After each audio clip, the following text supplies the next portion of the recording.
Magnetostatics is a special case of electromagnetism.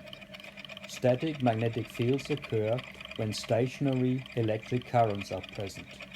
A stationary current is one that doesn't change its magnitude or direction. Of course, microscopically charges are moving, however, the current itself does not change direction and magnitude. The direct current motor on the left is an example of an application of magnetostatics. Looking at the four Maxwell equations, one finds that magnetostatics is based on a subset of two of such equations. The first of these four equations, divergence D equals charge density, is not relevant because it concerns only the electric field.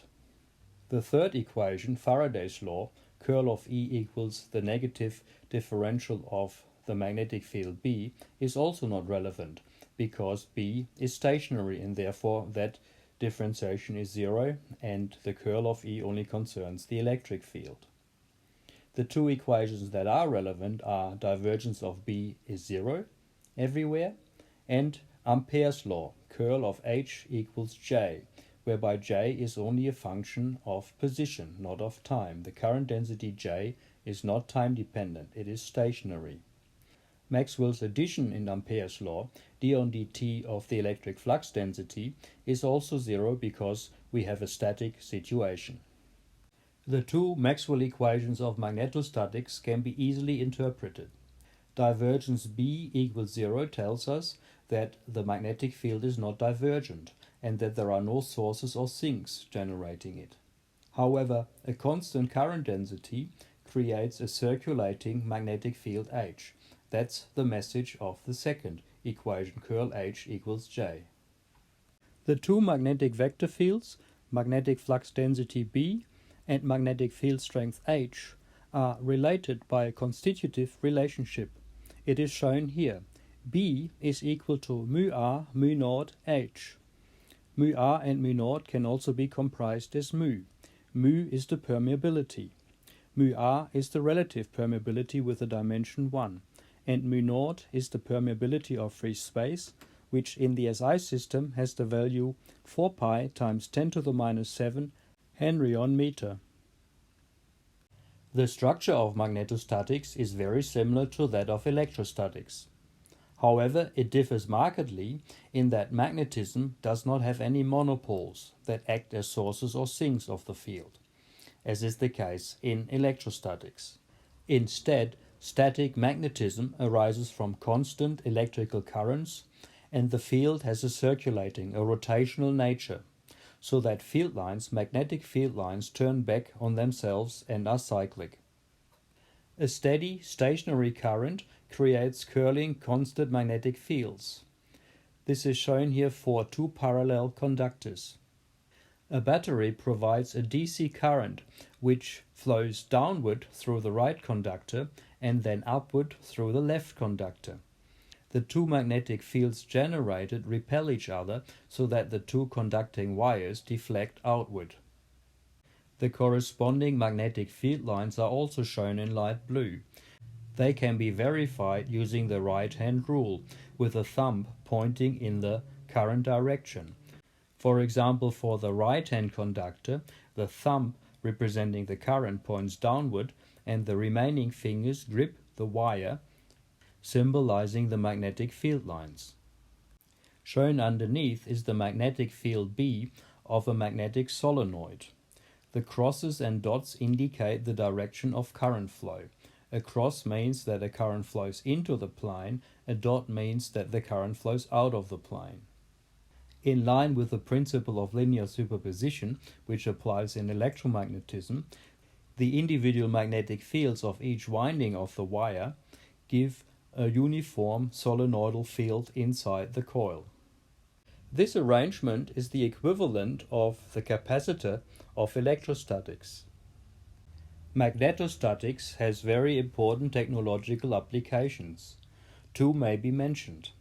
In magnetic data storage, in a computer hard drive, individual bits of information 0 and 1 are generated by magnetizing a magnetic material in opposite directions. This is achieved by writing with a head that has a solenoidal magnetostatic field.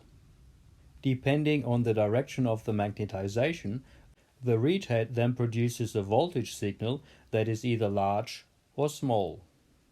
In levitation train technology, strong magnetic fields are used to push the train upward and also guide it along its track. Furthermore, the levitation train is accelerated by sequentially changing the polarity of the electromagnets on the side, pushing the train forward. Magnetostatic fields exert a force on electric currents. A current may be carried by a conducting wire, and this situation is illustrated here. As indicated by the circles with crosses, the magnetostatic field H points into the plane. If there is no current in the wire, there is no force acting on it. If the magnitude of the current is larger than 0 and the current points upward, the wire experiences a force deflecting it to the left. This force also depends on the length of the wire and the magnitude of the current. It can be experimentally verified that current, magnetic field H, and force Fm are oriented in a right-handed sense. This means that a downward current with a finite magnitude will cause a right deflection of the wire, as shown at the bottom. In analogy to electrostatics, the standard problem of magnetostatics is to determine the magnetic field H at a point in space and then determine the force acting on a current that is present at this point in space. The direct current motor illustrates this standard problem of magnetostatics.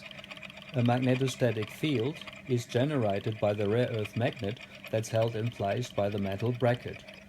Through the rotating coil, a stationary electric current flows that is provided by the DC battery. The current may flow from the left to the right through the coil. This means if the coil is in one position, the current goes clockwise around the coil, and if the coil is then turned by 180 degrees, it goes anti-clockwise. As will be seen, the forces and the torque associated with these two situations are opposite to each other. That means such a motor can only operate if it's partly interrupted. The coil is made from a strand of insulating wire so that there is no short across the coil. In order to make electric contact with the battery, the insulation is scraped off at the pivot points. It can be seen here that at the pivot points, the insulation of the wire is only scraped off on one side, but not on the other side. This means that the DC current flows for half of the turn, and then it's interrupted for the second half of the turn. Over the second half of the turn, the coil simply rotates because of its mechanical inertia. Having moved through this second half of the turn, the electric current in the wire is present again and experiences the magnetic force of the magnetic field generated by the rare earth magnet. This drives the coil through the first half of the next turn, and so on. The interrupted DC motor can be advanced into a continuous DC motor by introducing a commutator and two brushes. This arrangement ensures that the current always flows in the right direction around the coil, as shown here. At the top left, the current flows to the right and the magnetic force is upward. At the bottom right, as shown, the current flows to the left. Here the magnetic force is downward. The force direction can be verified using the three-finger rule of the right hand. The thumb of the right hand, representing the current, points to the left. The magnetic field is represented by the pointer and goes from north to south, and the middle finger then represents the force and is directed downward. In such a motor, the electric current passes through the coil in the magnetic field, and the magnetic force produces a torque, which turns the coil. The magnetic force F is given by the product of the current I times the length of the wire that is perpendicular to the magnetic field L times the magnitude of this magnetic field B. A static magnetic field acts on a current. It also acts on charges that move through the magnetic field. This is shown here. Here the magnetostatic field points from the right to the left, and a positive charge moves upward. The Lorentz force F on this positive charge Q is given by Q times the velocity vector of that charge Q, cross product with the magnetic field B. Two right-hand rules are shown that permit the determination of the relative directions of these three vectors, force, velocity, and magnetic field B, that are oriented in a right-hand sense. If the fingers of the right hand are curled as if rotating the vector v, the velocity vector, into the vector representing the magnetic field B, then the thumb gives the direction of the magnetic force F. An alternative is to point the thumb in the direction of the velocity vector, the remaining fingers in the direction of the magnetic field, and it is then the palm that gives the direction of the force. If a negative charge, such as an electron, is concerned, both rules can be applied to the left hand. A further variation of the situation is shown here. Again, a magnetostatic field exists which points from the north pole on the right to the south pole on the left. A section of wire is moved through this static field as indicated.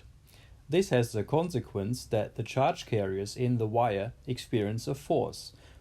Positive charge carriers are moved downward and negative charge carriers are moved upward. Charge separation occurs. As before, the relative orientation of the motion of the wire, the direction of the magnetic field, and the motion of the charge inside the wire is given by a right-hand rule. The charge carriers experience an electromotive force, EMF. It is instructive to compare the structure of the electrostatic and the magnetostatic field. The electrostatic field is divergent. It has sinks and sources that act as monopoles. This is not the case in the magnetostatic field. A magnetic monopole does not exist. This is a very important difference between magneto and electrostatics, and it is a direct consequence of the postulate divergence B equals divergence H equals 0 everywhere in space.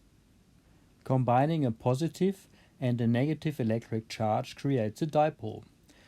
A dipole is the lowest order multipole of the magnetic field. It is apparent from the sketches that the structure of the electric dipole field is very similar to the magnetic dipole field. However, there is one important difference. In the electric case, field lines go inside the dipole from the positive to the negative charge. In the magnetic case, the field lines circulate, so they go on the exterior from the north to the south pole, but on the inside they continue from the south to the north pole, in the opposite direction as in the electric case. This has to be the case as not to be in contradiction with divergence B equals 0. The next important multipole field is that of the quadrupole. In this case, the structure of both the electrostatic and the magnetostatic fields are equivalent. The differential form of the first Maxwell equation of magnetostatics, divergence B equals 0 everywhere, can be converted into an integral form. This is achieved by applying Gauss' divergence theorem of vector analysis, which is true for any kind of vector field. It says that a closed surface integration over a vector field A is always equal to a volume integration over the divergence of this vector field A inside the volume. The integral form of Gauss's law of magnetostatics is therefore that a closed surface integration over the magnetic vector field B is always 0. It is the mathematical expression of the experimental fact that a source or a sink of a magnetostatic field do not exist. Whereas in electrostatics, elementary charges create a vector field with field lines emanating away from that source charge, in magnetostatics this rule falls to elementary stationary currents, with field lines circulating about these currents, so that the divergence of the magnetic field is always 0. A stationary electric current is created by moving charges. This movement of charges can be imagined as a charge density that moves forward with a velocity u. Over a time delta t, a volume of charges might have moved a distance delta L. Dividing this current of electrical charges by the cross-sectional area delta S through which these charges move defines the current density, J. J is a vectorial quantity and it has the unit of amperes per meter squared. Thus, the integral over the cross-sectional area S of J dot ds is the current I, measured in ampere. The relationship between the scalar quantity current I and the vectorial quantity current density J involves a dot product. This is because the normal vector of the surface area and the current density vector J can be parallel or at 90 degrees and also at all angles in between. If the relative orientation is 90 degrees, no charges flow through the surface area, whereas at 0 degrees, all charges flow through the surface area. This is taken into account by introducing a reduced or effective area A times cosine theta, where theta is the angle between the surface normal and the current density vector J. Experimentation shows that the magnetic vector field circulates about a current I, that it is proportional to this current, and that its magnitude decreases with the distance from the current I. The French scientists Jean Biot and Biot-Savart provided the first quantitative description of this behavior. The current I can be split into sections dl, and each section dl will provide a contribution dh to the magnetic field at a particular point r in space. At this point in space, because of the circulating nature of the magnetostatic field, the field vector will be directed in a way that it is perpendicular on both the stretch dl and the r unit vector.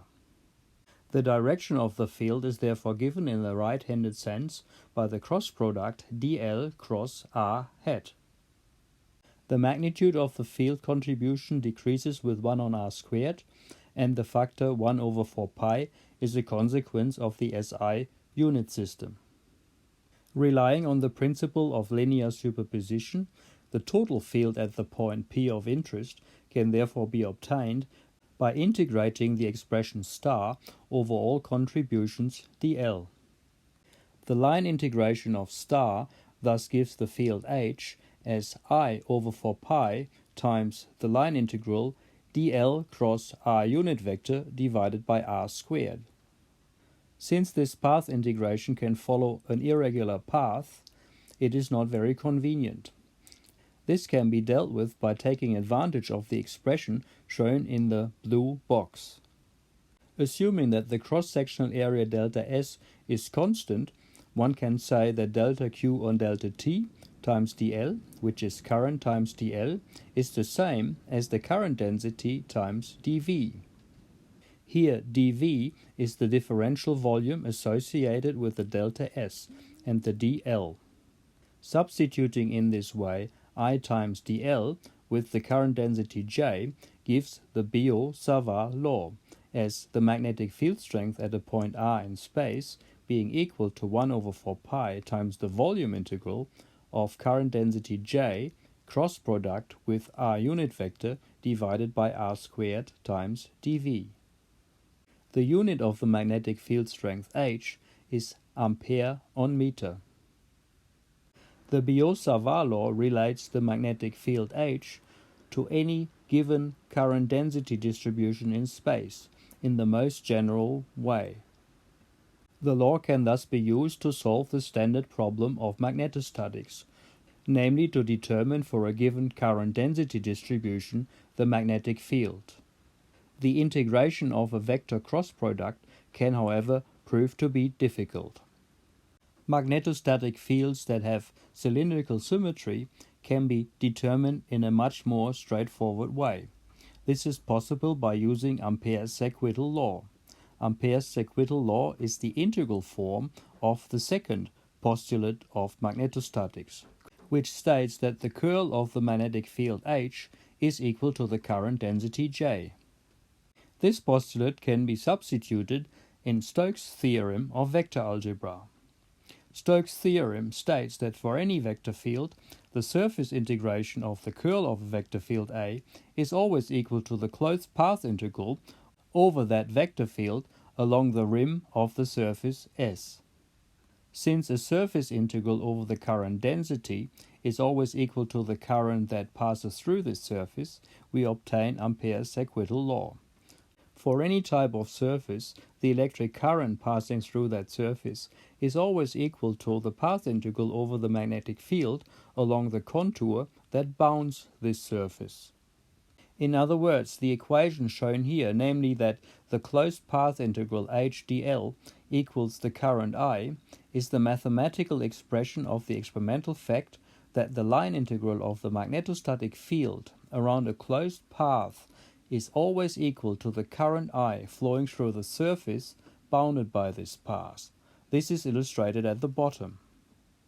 In this example, a current I is going into the plane and the magnetic field vectors are always oriented in a clockwise sense, as indicated. The contour defined by the line differential dl bounds the area S of C. Integrating the magnetic field H along the entire path C is equal to the current I that goes through this surface. The application of Ampere's circuital law is illustrated by this example. A constant current flows from the right to the left through an infinitely long, straight wire. The wire defines the z direction of the coordinate system. What is the magnetic field H? In order to solve this standard problem of magnetostatics, we choose a circular Amperian contour about this wire that is shown as a dashed circle in the sketch. This virtual contour takes the place of the virtual Gaussian volume in electrostatics. The contour has the variable radius r. Because of the symmetry of the magnetic field, we can conclude that the magnetic field strength vector H is always oriented tangentially to this contour. The direction of this tangential H vector is in a right-handed sense with respect to the current direction. Also, because of the required symmetry of the magnetic field, the magnitude of the magnetic field strength is constant on this circular contour. We can use these two conclusions based on symmetry to simplify Ampere's circuital law, closed path integral of h dl equals current.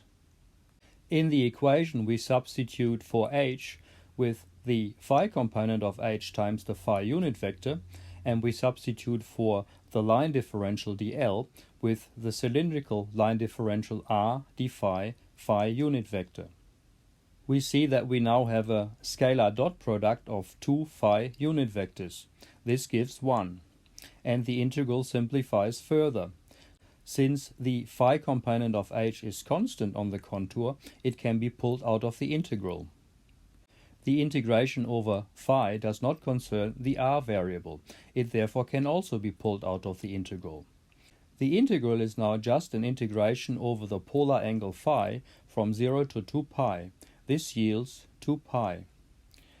The closed path integral is therefore equal to 2 pi r times the phi component of the magnetic field H. Ampere's circuital law therefore tells us that the phi component of the magnetic field strength H is given by the current going through the area defined by the contour divided by 2 pi r. Because of symmetry, the r component and the z component of the magnetic field strength are 0, and the direction of the magnetic field vector is always in the phi direction. We have thus determined the magnetic field in magnitude and direction outside the wire. Since Ampere's circuital law is universally valid, we can also use it to determine the magnetic field strength inside the wire. This is shown here. The Amperian contour is now chosen such that it is circular, but its radius r is smaller than the fixed radius of the wire r0. The left-hand side of the equation gives us the same result of h phi 2 pi r. The same symmetry arguments apply. The direction of the field vector is tangential to the contour, and it points in the right-handed sense with respect to the current direction I. The right-hand side of the equation is different from before, because the current that flows through the area defined by the circular contour shown in dashed is less than the total current flowing through the wire. It can be worked out to be equal to I times pi r squared divided by pi r naught squared. Rearranging shows us that the phi component of the magnetic field strength, h phi, increases linearly in magnitude with the radial coordinate r. The result is summarized in the graph. Inside the wire, the magnitude of the field strength increases proportionally with r, and on the outside of the wire, it decreases with 1 on r. Having determined the magnetic field strength H everywhere in space for a particular situation, we may now want to conclude the standard problem of magnetostatics completely by calculating the force of this magnetic field on a current somewhere in space. We know that this force acts in the right-handed sense and that it is proportional to the current magnitude I and the length of the wire through which that current flows, L. By integrating along the wire from its beginning A to its end B, one can show that the magnetic force is given by the cross product of IL cross mu H. This assumes that the conductor is straight and I represents the current, L the length of the wire, mu the permeability, and H the magnetic field strength. The cross product in this equation represents the right-handedness of the interaction between field and current. Let us apply this equation star in two examples. Applying the equation star to the coil in the DC motor, in the position shown in the sketch, we find that we have 4 sections of wire. In the top section of the coil, the current I flows to the right and the force is upward. In the bottom section of the coil, the current has the same magnitude but flows to the left. Here the magnetic force is downward.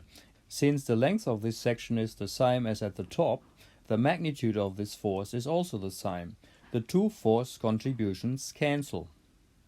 There is no magnetic force acting on the right section of the coil and the interrupted left section of the coil. This is because in these two sections of the wire, the current I flows parallel or antiparallel to the magnetic field strength H, and the cross product of the two is 0. We reach the important conclusion that for any closed loop of wire, the net magnetic force on that wire due to a static magnetic field is always 0. Since the forces, however, do not act at the center of the coil, there is a torque, and that torque makes the coil turn. Another important example is the magnetic force between two parallel currents. In the sketch, the current I1 going upward creates a magnetic field that is circular about this wire. At a distance d from this wire, it exerts a magnetic force on the current I2. The situation is symmetric, and one could also look at it starting with the current I2, creating a magnetic field at a distance d where there is current I1. Choosing a Cartesian coordinate system, the magnetic field created by I1 at the location of I2 is given by y unit vector times I1 divided by 2 pi d, whereby d is the separation of the two wires along the x-axis. Substituting this in equation star for the magnetic force, we find that the force exerted by I1 on I2 is equal to minus mu times I1 I2 times the length of the two wires divided by 2 pi d, and it acts in the negative x direction. In order to obtain this expression, we have concluded that the cross product z unit vector cross y unit vector is equal to the negative x unit vector. The expression confirms the qualitative expectation that parallel currents I1 and I2 attract each other, and that this attraction is proportional to 1 over distance. Similarly, I2 attracts I1 with the same force, however acting in the opposite direction. A manifestation of Newton's third law of action equals reaction. The magnetic force between parallel currents and antiparallel currents is shown in this experimental demonstration that uses rather high currents of thousands of amperes. All connected to a bus bar up at the top. Currents flow down through these wires, all in the same direction, and out through this copper strap to another bus bar over there. Okay, let's see what happens when we pass current through it. All right, Beans, let's have a little juice here, and let's start gently. Let's have about 1,000 amps to begin with. Takes a minute to build this all up. Oh, tell them to call me back later. I'm busy. How's it coming, Beans? You got it? All right, let's go on up to 2,000. There we begin to go. On up to 3. Let's show it really. Oh, there we go. 4, 5. I guess that's enough. Let's cut it off. Well, I guess there isn't any argument about which way those forces are working. When currents are moving in the same direction, they attract each other, and you can see that by the squeezing up of this bundle of wire. You've seen what happens when we have currents flowing in the same direction. This time we're going to see what happens when the currents flow in opposite directions. The current comes in from the bus bar through this flexible copper strap, down through this solid copper rod, and back up the other side, and out this flexible copper strap. Now these are solid copper rods. They don't move easily, and the current on one side goes that way, and on the other side goes this way. Now let's see what happens. You may fire when ready, Maestro. Okay, Beans, this time I want you to set the equipment so that when you close the circuit breaker, you get the full output of the machine through these all at one crack, and stand by to open it up in case we get any trouble. Okay, let's take it away. Yeah, there it is, going out. There, you see how far it's spreading apart? Those are solid copper rods. There she goes. Whoa, shut it off. Okay, fire's on. Did you see the flash out there? That was the circuit breaker that opened the circuit when we were getting too much current through the machine. Okay, go ahead. 500, 1,000, 2,000, 4, 5.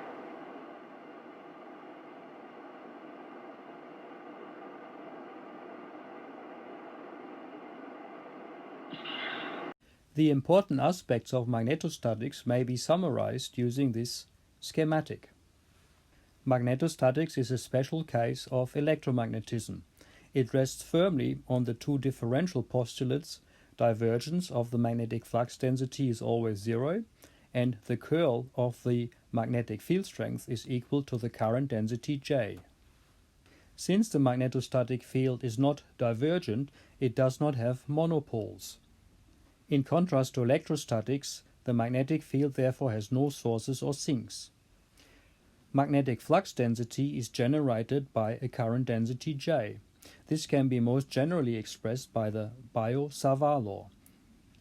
Since the magnetostatic field is rotational, Stokes' theorem of vector algebra can be used to derive Ampere's circuital law. The closed path integral over H is equal through the current I through this loop. In cases with cylindrical symmetry, this can be used to derive the magnetic field strength H. For example, the field of an infinite wire is given by I on 2 pi r times phi unit vector. The magnetic field is thus always directed at a right angle to the current. Placing a second current in parallel to the first field-generating current, a force law can be derived. It is given by mu on 2 pi, which is a consequence of the SI system, times the product of the two currents, times the length of the wire, divided by R12, which is the separation between the two wires. The force is directed such that parallel currents attract and antiparallel currents repel each other. The magnitude of this magnetic force goes with 1 over distance. Implicit to these theoretical expressions is the principle of linear superposition, which says that several magnetic fields superimposed in a linear way, as is always the case in electromagnetism, and the fact that a magnetostatic field does not perform work because the force is always at an angle of 90 degrees to the motion. The schematic shows that magnetostatics uses very similar mathematical formalisms to electrostatics. The two fundamental postulates are, however, exactly the other way round. The divergence is always zero, whereas the curl of the magnetic field is finite. This is inverted in electrostatics.